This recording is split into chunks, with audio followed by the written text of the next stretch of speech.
This is one of the locks we have with the screw cap on the back that retains the tail piece. So we take that off and then just line your parts up. Take out your retaining pin and there'll be a spring. Just line your parts up without losing any of them, hopefully. And then we'll be able to put it back together with no problem. Okay, so I'm gonna spray some WD-40 up on top of the plug, between the plug and the shell, and hopefully that'll make it a little easier to shim the lock. Okay, I sprayed WD-40 on that, and I'm gonna take a key blank and just kind of make sure that those pins are all moving good in there. This lock hasn't been used much, and that's one of the reasons that we had trouble trying to pick it. There could be all kinds of dirt or whatever in this thing from just sitting there and not being used. So make sure that everything is working good. After you've got the WD-40 on that, take a piece of shim stock, put it in the back of the plug, right on top of the plug, in the back of the lock shell, between the shell and the plug. Push it in until you feel it come up against that back pin right there. Now, it is possible, and this lock is probably a 6-pin lock. There could be 6 pins in here, but on the other hand, it could have just 6 chambers, and the last chamber could be empty. And I suspect that from looking at other locks that were in this building. I'm pretty sure this is only going to have 5 pins in it. So then we take a key blank and put the key blank all the way in, light pressure on the shim stock, and try to jiggle the key and bring the key out as you're putting a little bit of pressure on the shim stock. There, you saw it move there. So we got at least one of the pins right there. We could have got more than one. So I'm going to do the same thing again. There, you saw it move again.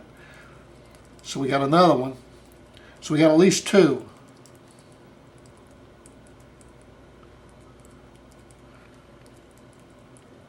I believe we got 3.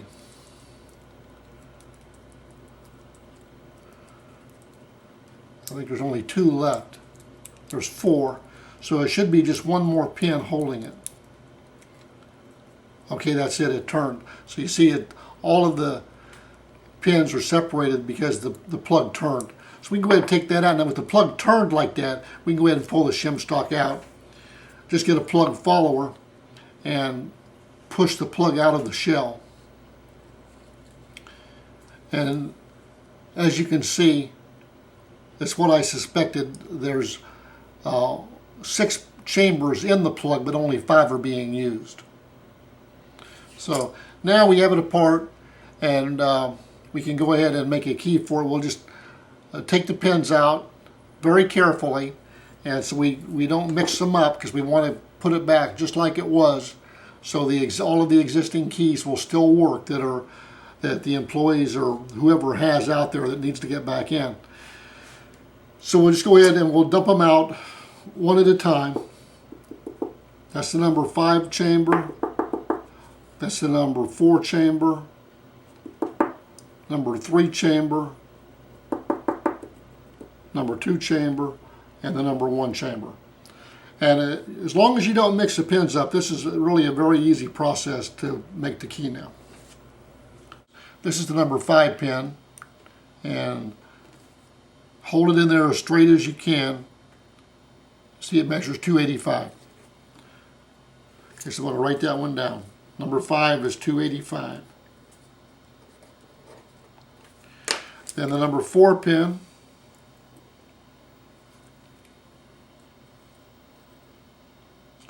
$260. Write that one down. The number 3 pin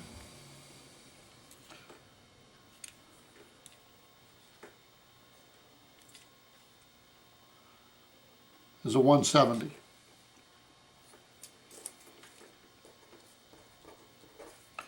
Number 2 pin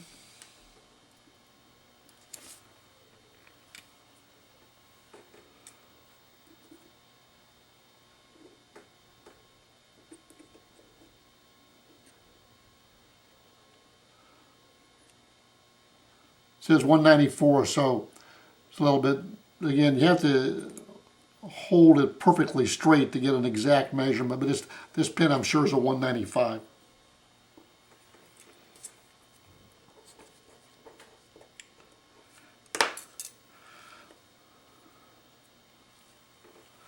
And the number 1 pin, so it shows 241, I'm sure it's a 240. Would be a number 4. Measuring 239 here, but that's a 240. That's a number 4 pin for quickset keyway. So what we have then, 285 is a number 6. That was the 5th one. 4 was a number 5, was a 260. We have a number 1 pin, and the 3rd spot a 170. Then the number 2 spot was a 195, which is a number 2 pin. And then the number 1 spot was a 240, which is a number 4. So we're going to cut our key to 42156. Okay, so we're going to cut this key using our space and depth keys to 42156. We always cut the shallowest cut first, so that's a 1, which is basically no cut, but I'll go ahead and do that just so we maintain the pattern of the smallest one first. So I can just go all the way across.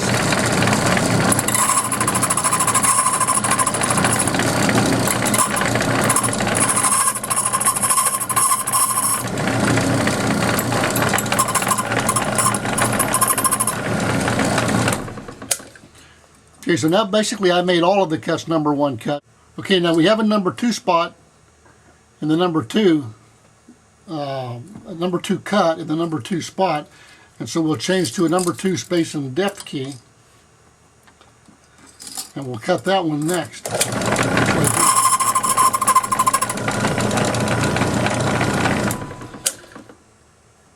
So then we have a number 4 spot, which is the next deepest cut, and that's in the number 1 spot. So we'll change to a number 4 space and depth key.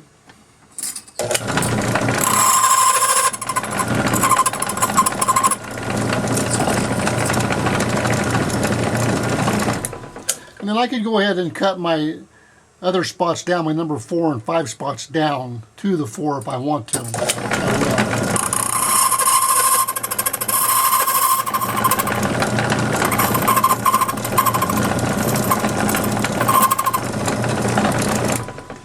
That'll help identify them on the key blank.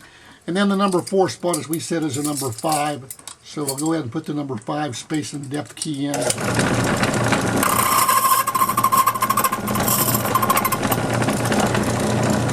then the number 5 spot is a 6.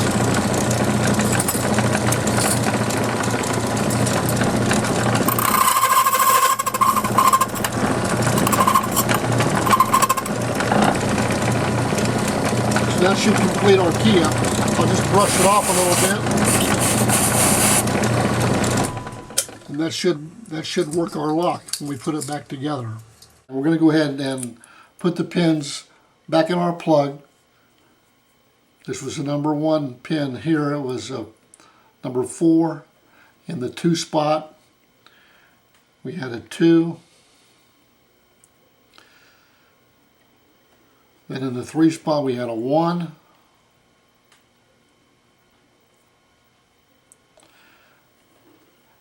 And in the number 4 spot we had a 5. And in the number 6 spot, or the number 5 spot, we had a 6. This is a 6-pin plug, as I mentioned earlier, but there was no pin stack in the 6th chamber. So that's all there is to doing that, and we should be able to put that back together, and that should work. Okay, now one thing I want to show you is that with this particular set of cuts, we have a number 1 cut here, and then we have a 4 cut next to it. Notice how steep this is right here. This is too steep.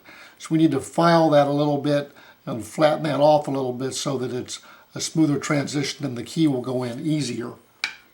So we just take a file and put your key in a vise if you need to, but it doesn't take much.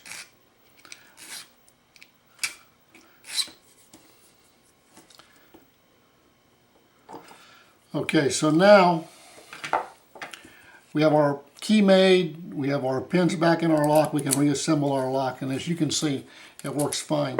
Put the tail piece back on it, and then we can put the lock back together.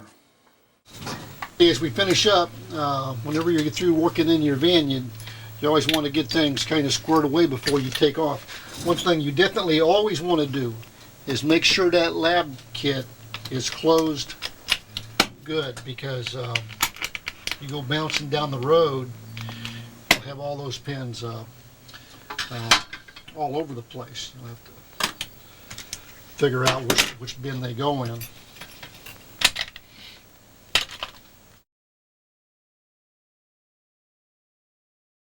Start cutting high security automotive keys with the Ilco 057 key machine. If you are operating on a low budget, you may want to consider the Ilco 057 manual duplicator to cut high security automotive keys. There are also similar machines from other companies. These manual machines have come down in price and they're quite affordable. The Ilco 057 is easy to operate, it's great for duplication, and when combined with the use of space and depth keys, you can also replace lost keys. The major components of the machine, of course, you have the on-off switch here. You have two handles, one on the left and one on the right. The one on the left adjusts the Z-axis, or the depth of cut. The one on the right moves the jaw assembly around so that you can trace the pattern of the original key. This is the tracer guide here, then you have your cutting wheel here. And of course your vice jaw assembly with two jaws. Just like most key machines, you have one jaw for the original key and one jaw for the key that you're cutting. And of course you have your knobs for each of the jaws to lock in the key and the key blank that you're going to cut. On the right side here is a knob that locks the cutting head at the correct depth, and I'll show that again in just a minute. Here's a close-up view of the vice jaw assembly, the cutting guide, and the cutter. This is the operator manual for the Ilco 057 high security key manual duplicator. It will come with the machine. Then you have a breakdown of parts in case you need to get any part. And when you get your machines, I always save the boxes that the key machines come in case I have to send them into the factory for work. They prefer they go back in their original boxes. This machine will cut both the external track, where the cut is on the outside of the key edge, or it'll also cut for the internal track, where the cut is kind of down the center of the key blank. Notice here talks about starting point when you want to start cutting the key. You always start on the right. If it's an external cut, you would start back here, and I'll go over this again, go around like that, and then you need to go over it more than once to make sure it's nice and clean. If it's an internal cut, you still start on the right, but you'd be starting up here on the right and coming this way and going around like this. The machine will come with an Allen wrench, tip stop tools, and then spacer tools so that you can adjust your guides and your cutters. It'll also come with a key that you can use to try making keys with the new machine. This is a Honda key here. It's an external high security laser or Sidewinder key, as they're often called. Here's a closer look at the spacers. And again, the one that goes on the left is marked with an L. The one for the right side is marked with an R. And the right side is 0.02 of an inch thicker than the one on the left, so it is important to get them in the right location.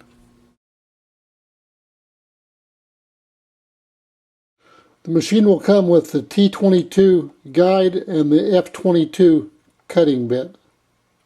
To set the machine up, first make sure the machine is unplugged. Install the calibration plates into the jaws on the machine, the left on the left, the right calibration plate on the right. Then we have to install the guide on the left side of the cutting head and the cutting bit on the right side. Just turn the shield around so it's out of the way. And go ahead and install the cutting guide on the left side of the machine here. This is only an aluminum housing that holds this, so we don't want to over tighten this set screw. So here's a picture of the guide just barely touching the spacer. This is how it would look when you tighten the set screw.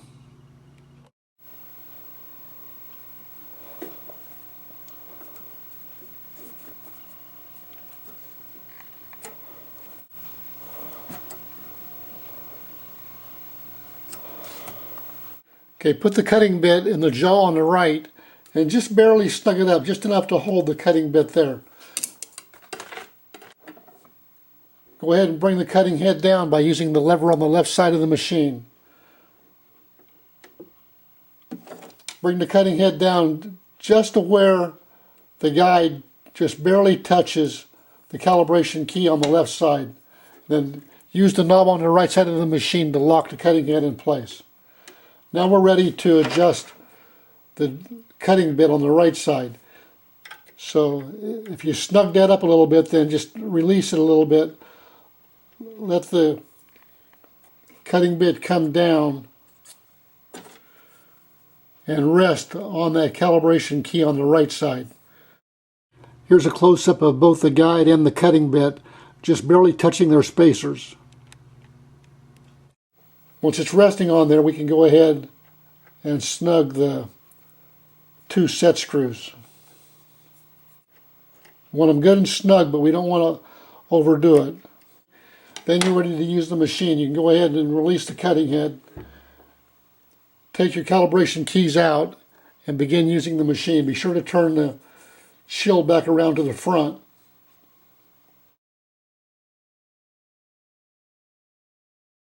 You can see here there's two spaces to do your tip stop. You want to use the one further back. If the key is a shorter key, you may have to use the tip stop in the front. Here, for example, you can see this key is long enough that it can go in further. So you wouldn't use the close stop for this key. You would move it on further back onto the jaw. You'd move the key up further onto the jaw as far as you could, because one thing is you want to be able to make sure that you can cut all the way back as far as you need to. So it's important to have the key as far forward as possible. Here is a close-up of the key correctly installed. The tip of the key is up against the stop. The stop is correctly placed in the rear slot. Shorter keys may require use of the front slot. Of course, keys with shoulders are gauged using the shoulder of the key.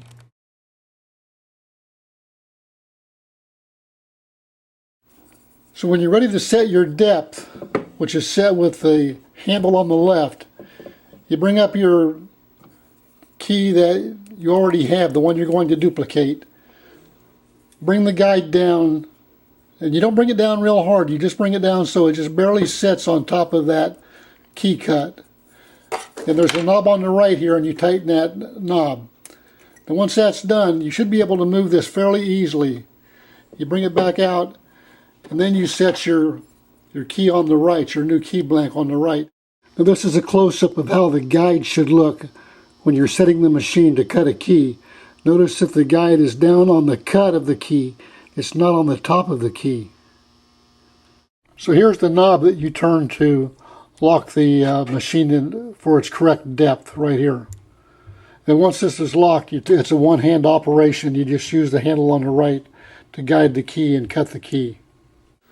Then once you have that set and locked in, you can turn this shield out of the way again and go ahead and set your blank on the other side. Of course, you'll need to get if it's a tip stop key, put your guide in there, push your key up, tighten down your jaw on that new blank, and then you're ready to cut the key.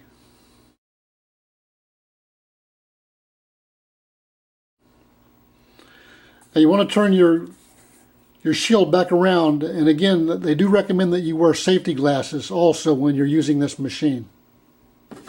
You always start on the right side. If it's an external key, you start on the right towards the back.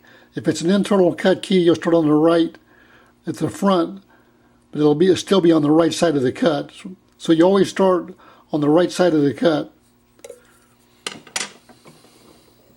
So I'll go ahead and demonstrate this.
We brush it off. Also, you want to brush off your key machine after each use. But you can see I cut the key no problem. We just turn the key over.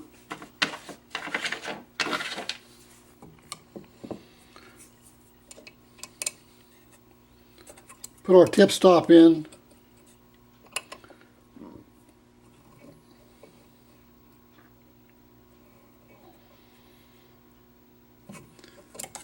And then we're ready to cut the other side.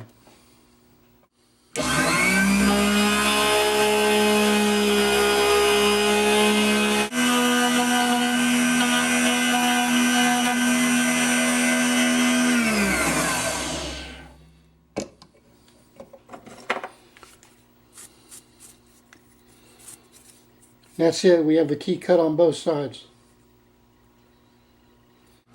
Here's a closer look at the key we just cut. This is the original here, and this is the one that we cut here.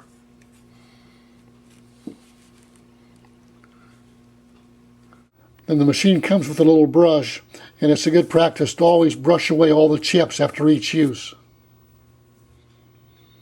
One of the features of this machine is you can replace these plates here. If you accidentally do cut into these plates, there's just 4 screws total that hold the 2 plates on, and they're easily replaceable. Now, a couple of other things to be aware of. You cannot cut every key as the machine is set up here. There are adapters that are required for some keys. They're not too expensive, but the adapters are normally purchased separately from the machine. You'll need adapters for the early model Mercedes, the BMW, the VW, the Audi, the Rover, Porsche, the Ford 2-track, and then you're going to need a smaller diameter guide and a smaller diameter cutting bit for the new style Lexus keys. A couple of things to remember. Take your time. Don't try to cut the key too fast. You may break the cutting bit. And second, make sure that the depth of the cut is correct. If the depth of the cut is not correct, the piece in the center will be too thick and the key will not go into the lock.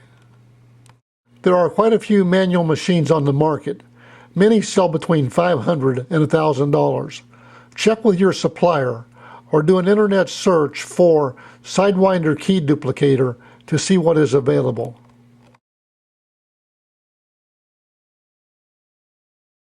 Now, just like with Schlage and quickset keys where we had space and depth keys, there's also space and depth keys for many of the more popular automotive high security keys. This set is for the Honda HO01 key blanks, and there's 6 depths, so there's 6 keys, obviously, 1 through 6. Now, the way these keys are made, there's 6 cuts on the key, but if you look here, like on the normal key, there's going to be 6 cuts, but here we just see 3 cuts. And the way they make these keys, these space and depth keys, they do odds on one side and evens on one side. So this has got a 6-0, so this is a number 6 depth. It's going to be 1, 3, and 5. And if I turn that over, it's a 6 depth, numbers 2, 4, and 6. So let's just take for an example that someone comes into the shop and they want the key like this cut. There's 6 spaces. These are the cuts on the right, 1, 2, 3, 2, 2, 1. These are the cuts on the left, 3, 3, 1, 2, 1, 1. And we'll cut that for an example. Okay, now I have the number 1 depth key on the left side. I've already set the machine to the correct depth, and we'll go ahead and we'll cut number 1s on both the left and right side of the key.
Okay, now I'll go ahead and put the number 2 key in, and we'll cut the cuts that were 2s.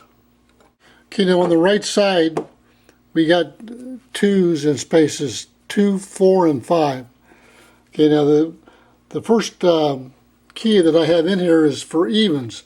So we can cut 2s on the right side in number 2 and number 4 spot. Okay, we have number 2 cuts on the right side in the number 2 spot and the number 4 spot, and on the left side in the number 4 spot. So I made some dots on the key blank here so we could see them easier, but we're going to just cut those 3 spots down to a number 2 now.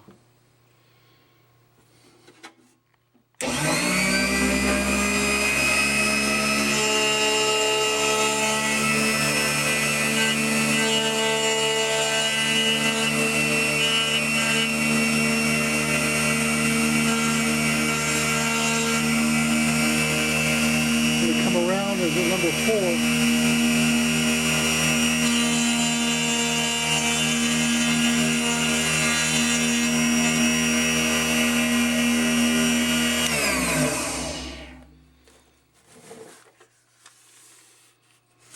Now we still need one more number 2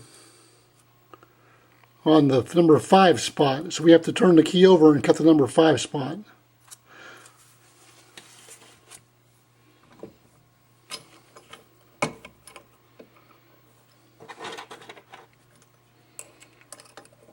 So we have to put the tip stop in, lock our space and depth key in, move our tip stop out of the way, and then again we're just looking right here at the number 5 spot on the right side for this cut. So I'm going to go ahead and line it up. It'll be right about here.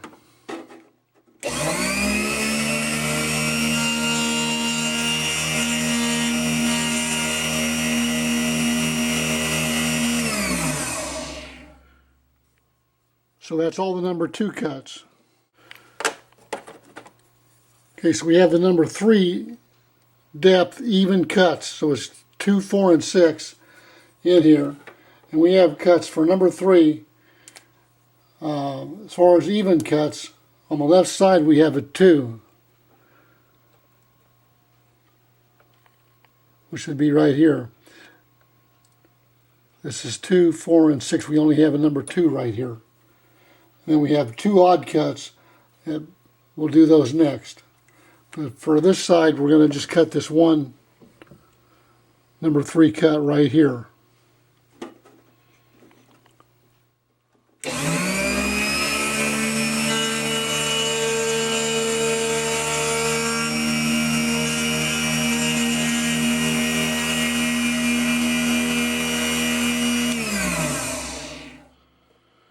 Okay, we'll turn the key over, the space and depth key. We have to use our tip stop, align the key correctly. And then we have, for number 3, we have, of course these are 1, 3, and 5, so we have a number 3 spot on the right, and a number 1 spot on the left to cut.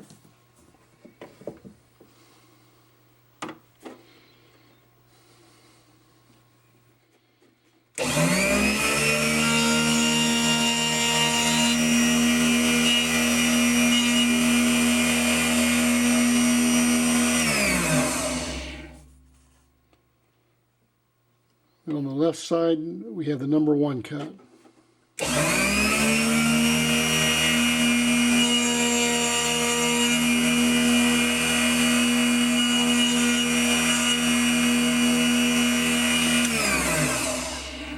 Okay, so that's all of the number 3 cuts. There are no number 4 cuts. In fact, that's all of the cuts that we have to make on there. All the cuts are only 1, 2s, and 3s. Now what the recommendation for these space and depth keys is now that we just take this key and use it for our pattern. And so we would just put it on the left side here and go ahead and cut the key. Take another key blank and cut both sides from this one pattern.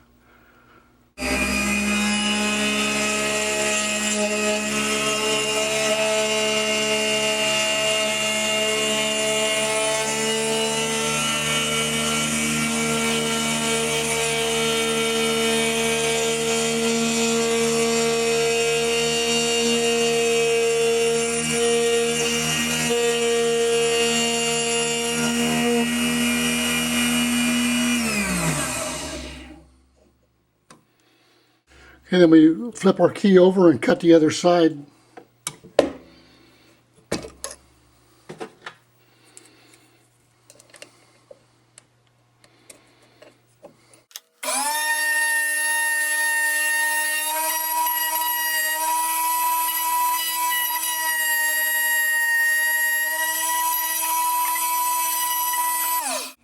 So that's our finished key. You see, we could deburr it a little bit better before we give it to the customer, but it's cut now. Now the way to measure your depth of cut on these, if you want to try to measure them to get some idea what the cut's supposed to be, you measure from the edge of the key to the depth of the cut. And one way to do that, if you take your digital micrometer, you'll notice that when you open the jaws on your micrometer, there's a little piece on the end here that comes out. And so we can use that little end piece to measure the depth of the cut. We just put it up, put it on there, and then just push the micrometer in until it's against the side of the key right here. The little piece is sticking out a little bit. And then we read the, here we have 101 thousandths on that measurement there, 101.5 thousandths on that. So I'll just do a close-up of that using the micrometer. I'll open the jaws a little bit so the piece on the end comes out. Then we just, whichever cut we want to put that on, we put the little tail piece on the depth of the cut and just push the micrometer up against the side of the key blade like that. And then we can look at the measurement here, 100 thousandths on that particular depth. Now, it is a little bit difficult to get very, very accurate measurements on these external cuts, but you can get close enough to figure out what the cut is supposed to be. Okay, now I want to show you two things to pay attention to and be aware of. If you're using space and depth keys, or if you're just using a key that you're duplicating, make sure that you keep the guide right up against the side of the cut so that the cut you're making is deep enough into the key going in horizontally. But also make sure your depth this cut is set right. If your depth is not set right, what will happen is this piece in the center will be left too thick and it will not go into the lock. So we have to make sure the cut's deep enough going horizontally and also deep enough coming down into the key blank. This is the space and depth key we were using. This is a number 6 cut space and depth key made by Arrow. And we'll just measure the center. And you can see it's right at 25 thousandths of an inch. Very, very thin. Let's measure one more key. This is an original working Honda key. And we'll measure the center of this. We'll reset the digital micrometer back to 0. And we're going to measure the center of it. And you can see it measures right at 33 thousandths. So again, the point is that these center pieces that are left on the key are pretty thin. And again, if the depths are not cut deep enough, the center piece will be too thick and it will not go into the lock. Now, I don't want to get into it right now because it takes a while to explain it, but in the automotive courses, we'll go over how to figure out what the cuts of the key are. So if you're called out to make a car key, or if somebody just brings a lock in and you don't know what the cuts are, how are you going to figure out what the cuts are?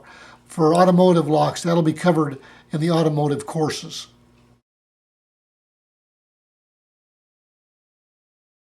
Let's take a brief look at electronic key cutting machines. These machines cut keys automatically once they are set up for the particular key you want to cut. The companies usually offer the machines with different packages and options. There is quite often a package for automotive, a package for commercial keys, and a package for basically everything. You can see an HPC Tiger Shark 2 cutting an internal Sidewinder key. Once the machine is set up, it cuts the key by itself. normally providing a very accurate cut. Now these are just some of the machines you may want to consider. The HPC Tiger Shark, the Ilco Silka Futura, the Keyline Ninja, the JMA Multicode machine, the Titan Plus machines, the X-Horse machines, and then the laser key machines. And all of these companies make several different machines and different models with different packages for you to look at. In buying one of these machines, you first need to decide what type of keys you want the machine to cut. What is the focus of your work? Will the machine be used mostly for high security automotive keys, or do you want to cut Medico, multi-lock, and other types of keys? Other things to consider are, how easy is the machine to set up? Does the machine have its own computer, or does it require a tablet or a smartphone to operate? What is included in the software package? Are the updates for the software free, and for how long? What accessories are included, and which are purchased separately? How reliable is the machine? Do some research on the internet. How does the company deal with a broken machine, and how long will it take to repair? Don't be afraid to call customer service and ask them questions about the repairs for the machine. There are more machines to look at than what I can show here. New ones are coming out all the time. Check with your supplier, attend trade shows, and search the internet for electronic key machines to see what is available. Electronic key machines are major investments. Take your time in making a selection. Also, some companies offer financing and some companies offer lease plans.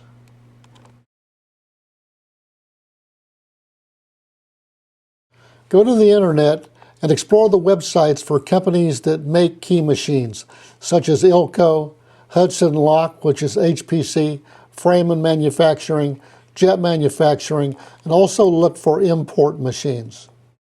Go to the internet and explore the websites for companies that sell key machines, such as Annixter, which used to be Clark Security, International Lock, HL Flake, regional suppliers, and then imports. There are many large regional locksmith supply companies. If you're not sure of the ones in your area, go to the internet and do a search for Locksmith Supply and your state, or Locksmith Wholesale and your state. Check out those websites to see what key machines they offer. When you are ready to buy a key machine, contact a few of the suppliers and see what kind of deals are being offered. Ask if they have any trade shows coming up with better prices. Also, ask about package deals. Some companies will throw in accessories and software packages. Acquire the supplies you need to practice: a key machine, used locks, space and depth keys, shim stock, and a digital caliper. Practice enough to become proficient in decoding locks and making keys. That concludes this course. We want to thank you for buying this course. We hope you found it interesting and informative.